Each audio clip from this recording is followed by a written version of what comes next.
जय Hind to everybody. कई बार होता है ना कि वीडियो में जैसे डालती हूँ और प्रश्न बहुत सारे आते हैं, और अगर मैं वीडियो नहीं बना पाती उस रिप्लाई का तो कई बार वैल्यू ख़त्म हो जाती है। मैं नहीं चाहती कि इस बार ऐसा हो, इसीलिए मैं आप लोगों को जो कल वाली वीडियो थी जिसे हमने एम्पटी नेक्स्ट की बात बताई थी और उसके बारे में बताया था किस तरह उसका इम्पैक्ट पड़ता है, आज मुझे कई सारे लोगों का कल भी मैसेज आया और आज भी मैसेज आया, उन्होंने एम्पटी नेक सिंड्रोम के बारे में मुझसे पूछना चाहा है, जिसको हम खाली घरौंदा सिंड्रोम भी कह सकते हैं। तो जैसा कि कल ही पता था कि एम्पटी नेक सिंड्रोम, एम्पटी नेक्स क्या होता है कि जब आपका बच्चा पढ़ाई की वजह से हो सकता है या शादी की वजह से हो सकता है, करियर बनाने के लिए, अपनी फैमिली बनाने के लिए, या विदेश में चला गया हो या आपके घर से दूर कहीं चला गया हो, तो ऐसी कंडीशन में उस कंडीशन को, उस सिस्टम को हम एम्प्टी नेक्स्ट बोलते हैं। ठीक है, अब उसका सिंड्रोम क्या है, आप कैसे पहचानेंगे? देखिए, मैं कोई डॉक्टर नहीं हूँ, मैं कोई फिजिशियन नहीं हूँ, मैंने कोई पढ़ाई नहीं इस तरह की करी है डॉक्टरी वाली जिससे मैं आपको ट्रीटमेंट बता सकूँ। तो अगर हाँ, सिम्टम मैं ज़रूर बता रही हूँ, और उसे एज अ मोटिवेशनल गुरु या एज अ ह्यूमन बीइंग मैं कैसे देख पाती हूँ, उससे कैसे बचाव कर सकते हैं, वो मैं डेफिनेटली आपसे आज शेयर करूँगी, बहुत जल्दी शेयर करूँगी। जिनको ये सिस्टम है या जिनके घर में जो लोग, जो माता पिता एम्पटी नेक्स्ट से सिंड्रोम से गुजर रहे हैं, वो डेफिनेटली मेरी बात सुने, समझें, और अगर वो ये सब करने के बाद भी जो मैं बताऊँगी अगर नहीं उबर पा रहे हैं चीज़ों से, तो डेफिनेटली उन्हें भी किसी साइकेट्रिस्ट से मिलना चाहिए। तो सबसे पहली बात है कि जो एम्पटी नेक सिंड्रोम है वो होता क्या, आप कैसे जानेंगे? जैसे ही बच्चा आपके घर को छोड़कर चला जाता है, आप उस चीज़ को, उस पेन को, उस सौरों को बर्दाश्त नहीं कर पाते। डेफिनेटली क्या होता है कि जब आप किसी जीव को, मतलब आप किसी छोटे से जानवर को भी लेके आइए और अगर 2 दिन वो आपके साथ रहता है तो उससे इतना अटैचमेंट हो जाता है। तो सोचिए 20-25 साल, 30 साल आपने जिस बच्चे के साथ अपना पूरा टाइम स्पेंड किया हो, उसके हर छोटी छोटी चीज़ में आप उसके सहभागी बने हो, और वो अचानक से छोड़कर आपको चला जाता है। छोड़कर क्या, किसी भी रीज़न से जा सकता है। तो ऐसी कंडीशन में आप अपने आप को संभाल नहीं पाते हो। तो पहला जो सिम्टम दिखता है, देखिए मैं पेरेंट दोनों को लेके बोलूँगी, है ना, हो सकता है ये कॉमन है, आप लोगों में डिफरेंट दिखाई दे सकता है। तो मैं क्योंकि खुद एक महिला हूँ तो मैं महिलाओं पे ज़्यादा फोकस कर रही हूँ। तो ये जो एज होती है ना, जिस समय ये एम्प्टी नेक्स्ट सिस्टम आपके ज़िंदगी में आता है, उस समय बहुत सारे हार्मोनल चेंजेस हो रहे होते हैं लेडीज़ की बॉडी में। सो ऐसी कंडीशन में उनके हार्मोनल चेंजेस के साथ साथ तो वो इमोशनली इम्बैलेंस हो जाती है। ठीक है, तो औरतों को आप देखिए, वो छोटी छोटी बातों पे रो देती हैं, मतलब वो बहुत ही ज़्यादा इमोशनल हो जाती है, इतनी ज़्यादा इमोशनल कि वो आप कॉमन सी बात करोगे तो भी उन्हें रोना सा आता है, हर बात पे रो देते हैं वो। दूसरा जो बहुत इम्पोर्टेंट उनके में दिखाई दे, नींद का कम आना, मतलब नींद कम आती है उनको, वो रात को जागती रहती हैं, बहुत मतलब एंजाइटी फील करती हैं, एक ही बात उनके दिमाग में एक ही थॉट जो होते हैं वो दिमाग में कई कई दिन तक चलते रहते हैं। आप पहले देखेंगे, पहले के कंपैरेटिवली वो ज़्यादा अपने आप को वीक महसूस करती हैं, वो बात बात पे ये कहेंगी कि अब मुझसे नहीं होता, अब मैं ऐसा नहीं कर सकती, पहले की बात कुछ और थी, इस तरह के शब्दों का वो प्रयोग करने लगते हैं। उनको ऐसा लगने लगता है कि अब वो उनका एक समय था वो निकल गया, अब उनके पास कुछ नहीं बचा, मतलब वो अपने लाइफ को बिल्कुल एम्प्टी फील करने लगते हैं, खालीपन उनके ज़िंदगी में आने लगता है। इसके साथ ही साथ उनको बात बात पे हेडेक भी होता है, मतलब बात बात पे हेडेक का मतलब अगर आपने ज़रा सा भी उनको तेज़ आवाज़ में कुछ कह दिया, या ऐसी कुछ तेज़ आवाज़ की म्यूज़िक चल रही है, या कोई कंटिन्यू वो अगर स्क्रीन देख लेती हैं, तो उनके सर में अक्सर दर्द होना शुरू हो जाता है। ये मतलब मेल और फीमेल दोनों के साथ हो सकता है। ठीक है, तो एक ये सिस्टम है।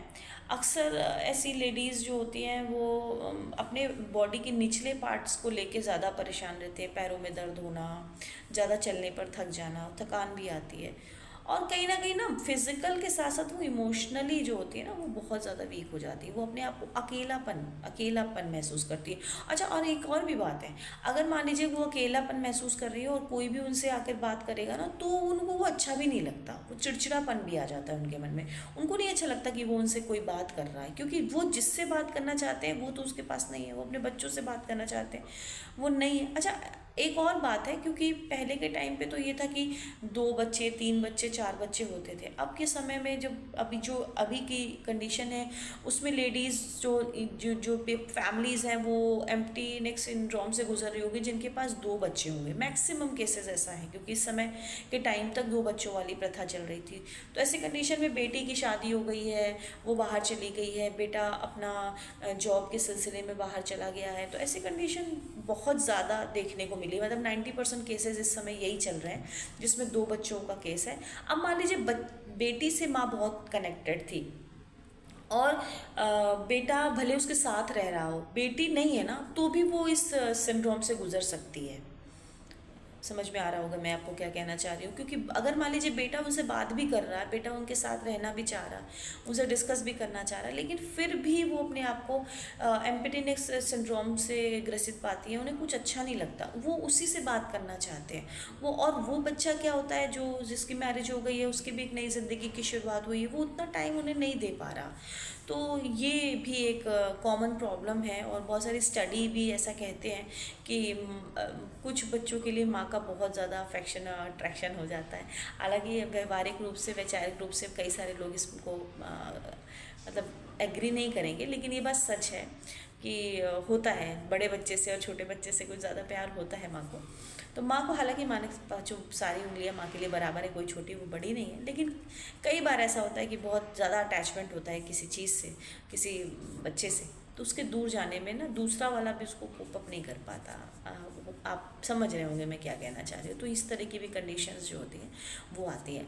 अब ऐसी कंडीशन में हमें करना क्या चाहिए? तो कल भी मैंने बताया था कि अपनी आप को, अपनी हॉबीज़ को जीना चाहिए। जो काम आप नहीं कर पाए वो अब आपको करने की कोशिश करनी चाहिए।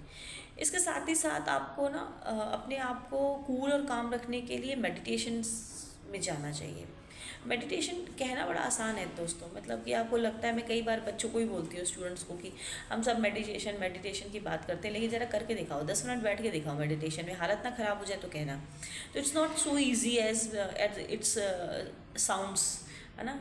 तो मेडिटेशन करना, और आप एक चीज़ और बताएं, अगर आप धीरे धीरे मेडिटेशन की तरफ जाओगे ना, तो कुछ समय के बाद आपको बहुत पीस, बहुत आनंद, बहुत अपनापन महसूस होगा, अपने आप से प्यार होने लगेगा कि नहीं भाई, my body is, my soul is mine, and this is the role which I have played here in this world, now I have to move, my journey is beyond this. तो अगर ये सिस्टम, ये feeling आ जाती है, तो कोई empty syndrome का कोई भी सिंड्रोम आपको परेशान नहीं कर पाएगा। बाहर आपका शांति होगी, बाहर आपके पीस होगी। इसके अलावा आप आप अपने फ्रेंड सर्कल्स को बढ़ाओ। आप अकेला मत रहो, आप अकेले अगर आपको अकेले में घबराहट होती है, तो आप अपने फ्रेंड सर्कल्स को बढ़ाओ। आज मैंने औरतों को, कई सारी औरतों को देखा है कि वो 60-50-60s में वो ज़्यादा इंजॉय कर रही हैं, रील भरी पड़ी है फेसबुक व्हाट्सएप में, वो किटी पार्टीज़ में जा रहे हैं, और कई सारी मूवीज़ भी बनी है कि भैया अब अपने लिए जीना है, राइट। अच्छा, इसके अलावा जो काम आप, मतलब आपको ये लगता था कि ये मैं, जब मेरे पास जिम्मेदारियां हैं थी, तो मैं ये चीज़ों को अगर मैं करती तो शायद दुनिया क्या कहती, तो अब भूल जाओ, अब वो करो, अपने लिए करो, दुनिया के छोड़ो। तो दुनिया क्या कहेगी ना, ये सबसे बड़ा प्रॉब्लम है हमारी सोसाइटी का, कि व्हाट पीपल विल से। कहीं ना कहीं ये तकलीफ़ तो देता है, लेकिन क्या करें, ये पार्ट ऑफ लाइफ है, और सोसाइटी में रह रहे हैं तो सोसाइटी के बारे में भी सोचना पड़ता है।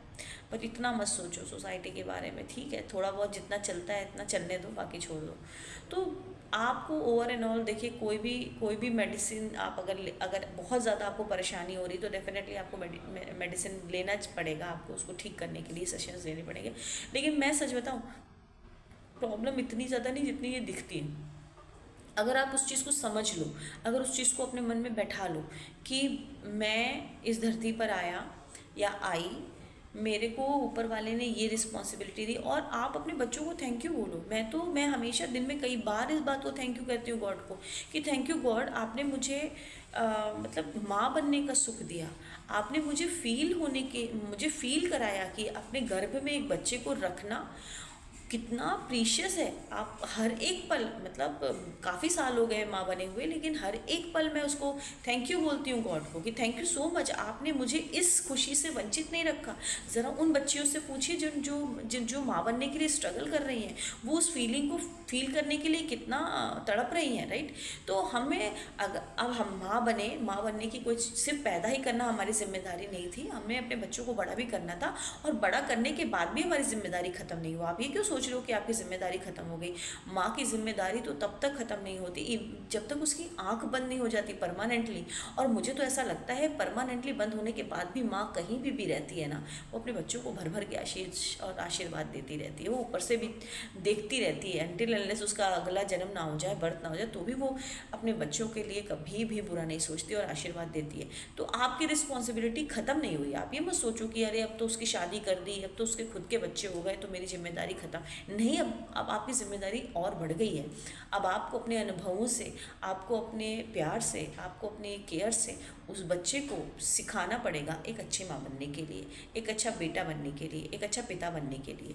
तो जिम्मेदारियाँ कभी ख़त्म नहीं होती हैं जब तक हम ना चाह लें कि हमारी जिम्मेदारी ख़त्म हो। वो कहते हैं ना कि रिटायरमेंट तब तक नहीं आता जब तक आप खुद ना सोचो कि आप रिटायर हो गए। तो रिटायर नहीं हुए हो, खुश रहो, और हर जिम्मेदारी को अपने ऊपर, अब किसी भी चीज़ को अपने ऊपर हावी होने से रोको।